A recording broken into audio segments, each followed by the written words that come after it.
अस्सलाम वालेकुम दोस्तों, उम्मीद है कि आप लोग ठीक हैं, खैरियत से हैं। अल्लाह ताला की ज़ात आप लोगों को हिफ्ज़ व अमान में रखे। आज आपने तीसरे रोज़े के लिए तराबियाँ पढ़ ली और रोज़ा भी रख लिया। अल्लाह पाक आपके रोज़े कबूल फरमाए, हिम्मत और हौसला दे और अल्लाह पाक ऐसे रोज़े हज़ारों आपके हिस्से में आए। हमारी दुआएं हमेशा की तरह आपके साथ हैं।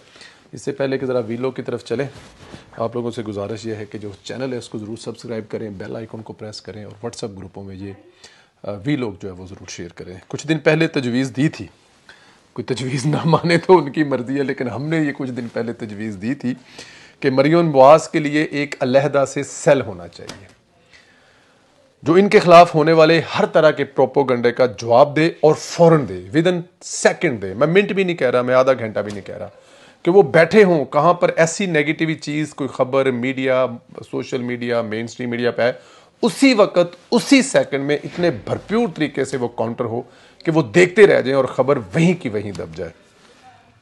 ये हमारी तजवीज़ थी। उम्मीद करते हैं कि आने वाले वक्त में इस पर ज़रूर जो है वो कुछ ना कुछ किया जाएगा। होना भी चाहिए, क्योंकि इसके बगैर आप सर्वाइव नहीं कर सकेंगे, क्योंकि आपके जो दुश्मन है ना वो बड़े तगड़े हैं, वो प्रोपोगंडा में करने में बड़े मास्टर हैं। अब अगर जायज़ा लें तो सिर्फ मरियम नवाज़ को इमरानी सहूलतकार टारगेट कर रहे हैं, मीडिया में बैठे सहूलतकार भी यही काम कर रहे हैं। अब मैं बताता हूँ कि मीडिया में बैठे कैसे कर रहे हैं। इसकी वजह ये नहीं कि उन्हें पता है कि मरियम नवाज़ जिस तरह काम कर रही है सबका पता साफ हो जाएगा। वज़ीर आला ऑफिस ने रूटीन में, बिल्कुल रूटीन में, उसमें कुछ स्पेशलिटी नहीं है। बुलेट प्रूफ जो गाड़ी थी उसकी ज़ाहिर है मेंटेनेंस भी होनी होती है, उसके टायर भी चेक होने होते हैं, उसका सारा कुछ ही उसने होना है। ये तो नहीं हो सकता कि वो एक दफ़ा होगी और उसके बाद कुछ होना ही नहीं है। गाड़ी जो है वो जब चलेगी तो उसकी मुरम्मत भी तो होगी ना, और वो जितनी महंगी गाड़ी होगी उतनी महंगी उसकी मुरम्मत भी होगी। बुलेट प्रूफ गाड़ी है, उसके जो भी लवाजमात हैं जैसे भी हैं, लेकिन इसको भी मरियम नवाज़ के खाते में डाल दिया। और अगर ये मरियम नवाज़ ना भी होती, ये कोई वज़ीर आला और भी होता, ये चाहे कोई भी होता, तो इसने होना था। बिल्कुल रूटीन का मामला है। मर्सिडीज 10,000 किलोमीटर चल जाए तो इसके टायर तब्दील होते हैं। नॉर्मल मर्सिडीज 10,000 चल जाए बुलेट प्रूफ तो उसके टायर तब्दील होते हैं। वज़ीर आला ऑफिस की जो इस वक्त की गाड़ी है वो तकरीबन 30,000 किलोमीटर चल चुकी है और अब इसके टायरों ने मसाइल पैदा करने शुरू कर दिए हैं, जो कि 10,000 पे चेंज होने थे, लेकिन अभी ये 30,000, 3 दफ़ा ज़्यादा, 3 गुना ज़्यादा ये चल चुकी है।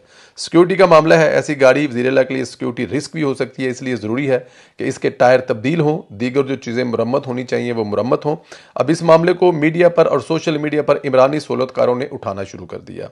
तफ्तीशनाक बात यह है कि इस मरासले को मीडिया तक किसने पहुँचाया, ये मेरा इसमें जो मेजर और मेन सवाल है कि ये एक रूटीन का मसला था, लेकिन ये पूरे का पूरा मरासला जो कि एक टीवी चैनल पर चला है, ये अंदर से किस ब्यूरोक्रेट ने निकाल कर मीडिया को दिया है। ये तो रूटीन का मामला है ना, ये कोई इतना इसको हाईलाइट करने वाली इसलिए चीज़ नहीं है, ये कोई स्पेशल चीज़ नहीं है कि इसको स्पेशल तरीके से मतलब ये किया गया है, ऐसा नहीं है।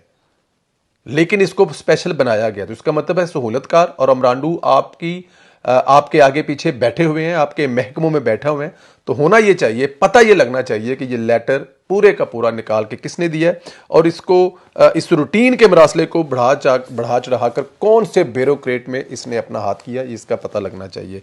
मीडिया को इस मरासले की कॉपी किस ब्यूरोक्रेट ने दी, मीडिया पर खेलने की दावत किसने दी, क्या ये मौका आपको उस उमरानी जो ब्यूरोक्रेट हैं उनका तयन कर लिए कि जो आपके खिलाफ बेबुनियाद प्रोपोगंडा के मौजब बन रहे हैं। ब्यूरोक्रेसी से इमरानी बाक़ियात का खात्मा, सफाया बहुत ज़रूरी हो गया।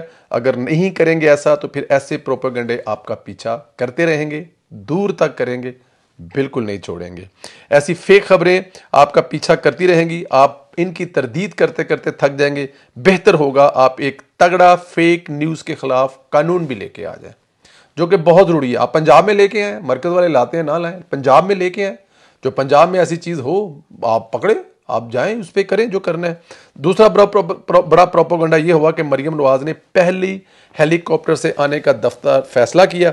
मीडिया और सोशल मीडिया प्रोपोगंडा किया जा रहा है कि सरकारी खर्चे पर होगा, कि मरियम नवाज़ ने फैसला किया अब वो जाती उम्रा से गवर्नर हाउस, क्योंकि गवर्नर हाउस बिल्कुल सामने पड़ता है और वज़ीर आला हाउस में जगह नहीं होगी हेलीकॉप्टर को उतरने की, तो वो 1 मिनट की ड्राइव पर है, सड़क क्रॉस करेंगे तो सीधे वज़ीर आला हाउस में आ जाएंगी। लेकिन प्रोपेगेंडा ये किया जा रहा है कि ये सरकारी खर्चा होगा और सरकारी हेलीकॉप्टर होगा। हालांकि ऐसा कुछ नहीं, खबर बिल्कुल इसके बरक्स है। मरियम नवाज जब ऑफिस आती थी तो शहरियों को ट्रैफिक के जो ट्रैफिक जाम होने के मसाइल हैं वो बहुत ज़्यादा होते थे और वो बहुत बड़े मसले होते हैं। डेफिनेट आप जिधर से गुजर रहे हैं आपकी तमाम सड़कें बंद हैं और लोग खड़े हैं आपको बद्दुआएं दे रहे हैं, और वही टाइम, क्योंकि मरियम नवाज ने अगर 9 बजे दफ्तर पहुंचना है और 8 बजे ज्योति उमरा निकलती हैं, तो यही टाइम पूरे इस रोड के लोगों के दफ्तर जाने का, स्कूल जाने का टाइम है, जो एक मरियम नवाज की वजह से डिस्टर्ब हो रहे होंगे। तो उसका दूसरा जाहिर है सिक्योरिटी के इशू तो खैर है ही हैं। टीवी पर बैठे एक साहब कह रहे थे जी पुराने ज़माने में वज़ीर आला या वज़ीर आज़म 2 गाड़ियों के साथ घूमते थे, पुराने ज़माने में ये वाले सिक्योरिटी के मसाइल भी नहीं होते थे, पुराने ज़माने में इस किस्म की सिक्योरिटी की थ्रेट भी नहीं होती थी जो इस दफ़ा इस तरह होती। तो प्लीज़ खुदारा इसको थोड़ा सा बेहतर तरीके से लोगों को बताएं। मरियम न्यूज़ पहले दिन इस चीज़ की परेशान थी और वो उन्होंने पहले दिन ही कहा था कि मेरी वजह से किसी को कोई परेशानी नहीं आनी चाहिए। मरियम नवाज ने इसका किस कदर अच्छा हल निकाला, प्राइवेट हेलीकॉप्टर हायर किया। हमारी ज़राए के मुताबिक, जो हमारे पास इंफॉर्मेशन है कि प्राइवेट हेलीकॉप्टर हायर किया और ज़राए के मुताबिक हेलीकॉप्टर के अखराजात मरियम नवाज साहबा खुद अपनी जेब से बर्दाश्त करेंगे। अगले कुछ दिन सरकारी ख़जाना पर बोझ नहीं डाला जाएगा और इसका जो भी मुस्तकबिल में हल निकाला जाएगा। लेकिन अभी ये प्राइवेट हेलीकॉप्टर है, मरियम नवाज ये अपनी जेब से अखराजात बर्दाश्त करेंगी आने जाने के, जो कि ज़ाहिर है सरकारी नहीं होंगे। क्या आज तक किसी हुक्मरान ने कोई ऐसी मिसाल कायम की, काम भी अवाम के लिए करना हो और अपनी जेब से अखराजात भी बर्दाश्त करें? लेकिन इस खबर को भी गलत रंग दिया जा रहा। अब इस पर चाहिए तो ये कि सोशल मीडिया पर लोगों को बताया जाए कि असल खबर ये है, मरियम नवाज अपनी जेब से अखराजात बर्दाश्त कर रही है। अब अगर ज़रा दीगर खबरों की तरफ चलें तो अली अमीन गंडापुर ने वजारत आला का ओहदा संभाल कर काफ़ी बदमाशी दिखाई थी, लेकिन इसकी हम निशानदही भी करते रहे कि वो जो ज़ुबान इस्तेमाल करते रहे, जिस तरह वो शोर मचाते रहे कि मैं ये कर दूंगा, मैं वो कर दूंगा। मसूफ़ ने कहा ना वज़ीर आज़म को मानता हूँ ना सदर को मानता हूँ। उन्होंने ओहदा उठाते ये कहा था। इसने इन दोनों की तकरीब हलफ बर्दारी में शिरकत भी नहीं की, बल्कि इवन सूबे की नुमाइंदगी भी नहीं की। लेकिन जब खबर मिली कि 9 मई के केस में मेरी नाअहली हो जानी है तो फिर इलेक्शन कमीशन को नोटिस भी चला गया, जिस पर गंडापुर ने अपनी कुछ जायदाद और गोशवारे जाहिर नहीं किए। इलेक्शन जब उन्होंने भरे इलेक्शन लड़ने के लिए तो जाहिर है उस पर उनको नोटिस तो जाएगा। अब नाअहली तो होती हुई दिखाई दे रही है, तो इस सारे अमल में तबीयत थोड़ी साफ़ हुई है, सॉफ्टवेयर अपडेट हुआ है, तो वो वज़ीर आज़म भागते भागते पहुँच गए हैं। शहबाज शरीफ साहब से मुलाकात की। अपनी पहली तकरीर में जो धमकियाँ लगाता रहा कि हम बिजली देते हैं, फ़लाँ करते हैं, फ़लाँ करते हैं, आज वही बातें वज़ीर आज़म से दरख्वास्त की सूरत में पेश की, पैसे भी मांगे। शहबाज शरीफ ने वज़ादार रवैया इख्तियार करते हुए कहा कि जी ठीक है, इंशाअल्लाह ताला हम जो भी कर सकते हैं वो ज़रूर करेंगे। कल जब आपको बताया था कि पीटीआई मुल्क दुश्मनी की आखिरी हद तक गई है, यूरोपियन यूनियन से का GSP+ स्टेटस वापस करने के लिए कह रहे हैं। ये आपको अपनी पिछले जो वीलॉग में इसमें बता चुके हैं। जब अवाम का शदीद रद्दमल आया, गालियां पड़ी, तो यू टर्न ले लिया। आप कुछ स्क्रीनशॉट आप देख रहे होंगे जिसमें आतिफ खान, जबरान अलियास और बहुत सारे दूसरे लोग ट्वीट की सूरत में यूरोपियन यूनियन से कह रहे हैं कि जी पाकिस्तान से लिया जाए वापस, क्योंकि जो मुहात्मा है वो जेल के अंदर है और क्योंकि मुहात्मा जेल के अंदर है इसलिए पाकिस्तान को इस किस्म की कोई सहूलत न दी जाए, ये कहा जा रहा था। लेकिन जब शदीद रद्द अमल आया तो यू टर्न लिया। पीटीआई का तरीका वारदात भी आज भी पुराना है। अमेरिका में पीटीआई का अहदेदार आतिफ खान सोशल मीडिया या हेड जबरान अलियास बयांग दहल GSP+ स्टेटस के खिलाफ पिटीशन फाइल करवा रहे हैं, खुद भी कर रहे हैं और अपने लोगों से भी करवा रहे हैं। मुहिम चलाई जा रही है। पाकिस्तान में पीटीआई लीडरशिप मुकर गई है।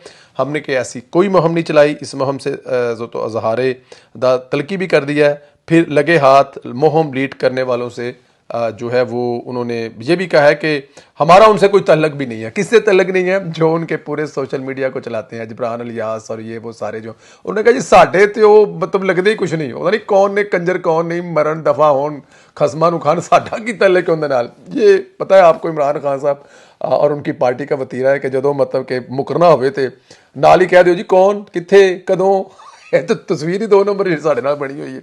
लेकिन आपको पता है ये वतीरा उनका पुराना। अब सवाल यहाँ पर ये पैदा होता है कि आप अपने अमेरिका में पार्टी से के सदर से ला तलकी का इजहार कर सकते हैं।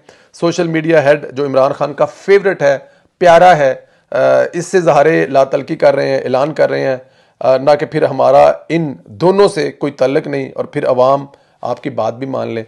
फरहान विरक बताता होता है कि इमरान खान का ये तरीकाकार है, वो अपनी ही पार्टी के कुछ लोगों से उल्टे काम कराता है, जब पब्लिक प्रेशर आता है तो इन लोगों से इजहार ला तलकी का ऐलान कर देता है। ये पुराना वारदात है। इमरान खान साहब जब काम निकल जाए, और लेकिन खैर इनसे नहीं वो करेगा, इनसे वो जो अभी थोड़े एक आध दिन के लिए वो ऐसा करेंगे, उसके बाद क्योंकि उनका काम कारोबार तो वही चलाएंगे ना, इनसे तो इज़हार ला तलकी का ऐलान नहीं कर सकते। ये तो उनके मतलब के मेन करता धरता है। अगर इनसे कर दिया तो फिर इनका सोशल मीडिया कौन चलाएगा, प्रोपोगंडा कौन करेगा। इसलिए मेरा ख्याल है इनसे कुछ नहीं होने वाला। अल्लाह ताला की ज़ात आप लोगों को अपने हिफ्ज़ो मान में रखे।